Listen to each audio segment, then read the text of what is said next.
Hey, everybody, thanks so much for joining us here on 9 News Plus on this Tuesday. I'm Chris Bianchi, and we are going to discuss once again here on 9 News Plus our special segment that we do on Tuesdays here, discussing COVID-19 and the Hispanic community, specifically here in the state of Colorado. And today, as just about always, we are chatting with Dr. Ricardo González-Fisher, a medical expert with Servicios de la Raza, and Vanessa Bernal with the Colorado Department of Public Health and Environment. And as always, if you do have a question, either English or if you have it in Spanish, you can email me at chris.bianchi@9news.com, and I'll make sure it's answered either this week or in the next few weeks. But as always, we will start in Spanish. Hola y buenas tardes a todos. Soy Chris Bianchi y vamos a hablar hoy sobre COVID-19 en la comunidad hispana en Colorado en español con el doctor Ricardo González-Fisher, como siempre, o casi siempre, y Vanessa Bernal, con el Departamento Estatal de Salud Pública aquí en Colorado. Buenas tardes y gracias por estar con nosotros hoy. Muchas gracias, Chris, por la invitación. Bueno, muchas gracias. Y además, gracias, Vanessa, gracias, Chris. Muchas gracias a ustedes. Y además, si necesitas esta información en inglés, lo tendremos en más o menos 5 o 6 minutos, pero ahora empezaremos en español. Y si tiene alguna pregunta en español, por favor envíamelo a chris.bianchi@9news.com. Ahora, Vanessa, primero puede darnos una idea sobre los números de casos, hospitalizaciones y vacunas de COVID en Colorado en este momento, por favor. Por supuesto, Chris. Y cabe resaltar que toda esta información se encuentra en nuestra página de internet covid19.colorado.gov. A la fecha hay 486 casos reportados actualmente. Hay 30 nuevas hospitalizaciones. En números de pacientes que están hospitalizados con COVID-19 son 103 y el 43% de estos pacientes no estaban vacunados. El índice de positividad del estado en promedio en los 7 últimos días es de 6.15%. Entonces ahí vimos un pequeño incremento comparado con semanas anteriores. Bueno, escuchar eso, yo sé que es pequeña, pero ayuda. Doctor, la semana pasada el doctor Anthony Fauci dijo que los Estados Unidos está saliendo de la fase de pandemia. ¿Qué pensó de eso y debería eso ajustar nuestro pensamiento sobre el virus? En realidad el manejo de emergencias epidemiológicas tiene diferentes nombres. Y cuando estamos hablando de pandemia, quiere decir que hay más de 2 lugares en diferentes áreas del mundo que están afectadas por el virus. Actualmente hay más de 39 millones de personas infectadas en todo el mundo, así que estar fuera de una fase de pandemia es un poquito, vamos a decir, con muchas ganas de decir que estamos bien. Ahora, lo que esto implica para nosotros es que en realidad lo que va a pasar es que se va a acabar el manejo de COVID-19 como emergencia sanitaria. Implica, vamos a tener menos centros de pruebas. La vacuna se va a empezar a distribuir de maneras habituales, como se distribuyen todas las vacunas. Tendrá que ir con su médico a su clínica, a su farmacia a recibir la vacuna. No vamos a estar haciendo eventos en general para la población, pero el virus va a seguir con nosotros. Bueno, con eso el virus seguirá, pero doctor, si puedo preguntar esto, ¿cuál es su mayor preocupación general en esta etapa de la pandemia ahora? Lo que más me preocupa es que la gente baje la guardia, que la gente deje de pensar que esto es una emergencia en realidad.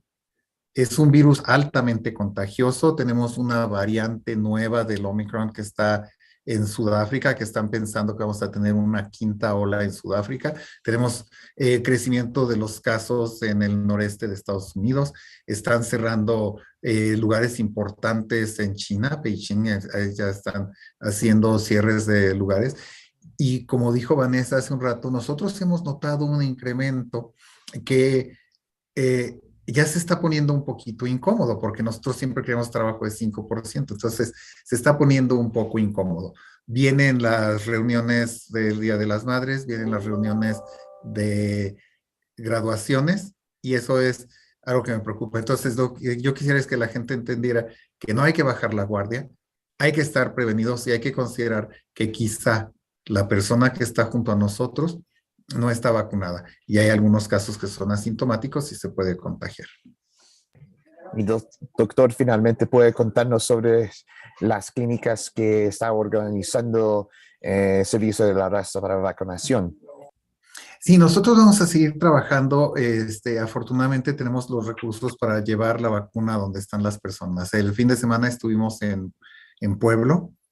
Hoy en la mañana venimos de vacunar en unas residencias de personas de mayores de edad, vamos a decir de la tercera edad, en Thornton. Hoy en la tarde tenemos clínica de vacunación en Servicios de la Raza y vamos a seguir haciéndolo los martes en Servicios de la Raza y los martes y los viernes en las instalaciones del Consulado Mexicano.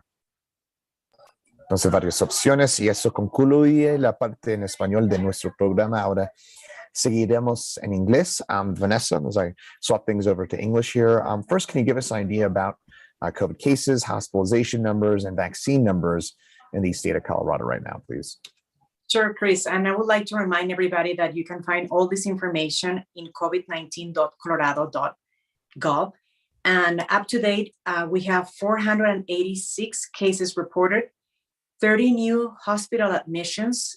Number of patients currently hospitalized with confirmed COVID-19, it's 103, and 43% of those patients are not vaccinated. The state 7-day positivity rate had a slight increase from previous weeks, is 6.15%. So the key messages here is, vaccines and follow-up boosters are very important and available around the state. And if people get sick, there are treatments also available around the state. And people can still pick up free at-home tests at community distribution sites. Everything you can find it in the website that I just mentioned. Great option and resource there. Doctor, I think one of the big things and news that came out last week in terms of COVID was that Dr. Anthony Fauci said that the U.S. is moving out of the pandemic phase. What did you think of that? I know he's kind of backtracked a little bit on that, but should that adjust our thinking at all? And what did you think about that statement overall? Thank you, Chris. And what I believe is that when we talk about public health emergencies or spread of disease, when we talk about a pandemic, we're talking that there's more than 2 places or countries in the world, in different regions of the world, that are suffering from the same transmissible disease. Right now, there's more than 39 million people who are infected with the virus around the world. So this is a huge number of people, and it's all over the world. So we are still living in a pandemic. The way that I see this right now is that we're coming out of the emergency phase in the United States. What this means in reality is that there's not going to be the same amount of resources put into the management of the pandemic. So we're going to start to close testing sites. Vaccines are going to be available, but now they're going to be available through normal ways. People are going to have to go to their clinic, their doctor, their pharmacy to get the vaccine. That's the next stage. And as Vanessa was saying, yes, now we have at-home testing, and there's also going to be treatment, but this is going to be a disease that's going to stay with us for a long period of time. Well, with that in mind, if we have a long time to go, what is your biggest overall concern, doctor, at this stage of the pandemic, or whatever we are calling it at this point? What makes me worry a little bit is the way we are behaving now, like thinking that it's over. The virus is here. We are lowering our guard, and we are starting to think that we can do several things. And I want to emphasize that we need to use our common sense, and we need to try to act as if we are we still have to act as if we were in a contagious phase. At least I try to tell people in the Latino communities that at least one of two is not vaccinated. So you have to think that the person who's sitting next to you is not vaccinated. So we need to take care, like wash our hands, wear masks in public spaces that are closed. And if you know if you're going to be there for a long time and you don't know who's going to be there, avoid the necessary gatherings. And of course, if you feel symptoms, get tested and don't show to work in those things. Good advice. And finally, Doctor, could you tell us about the vaccine clinics that Servicios de la Raza is organizing this week? Yes, we will continue because we still have the resources thanks to our government and our organizations. We have the resources, so we're going to continue to provide vaccines wherever we can. On Saturday, we were in Pueblo.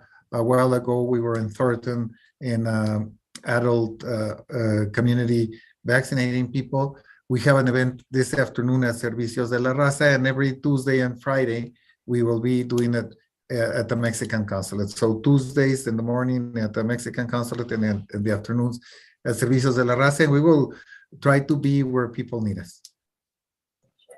Well, Doctor and Vanessa, appreciate a few minutes of your time here today and for taking, again, some of that time to answer some of our pressing questions about the ongoing COVID-19 pandemic, and with a specific focus on the Hispanic community. That'll do it for this week's look at COVID-19 and the Hispanic community here in Colorado.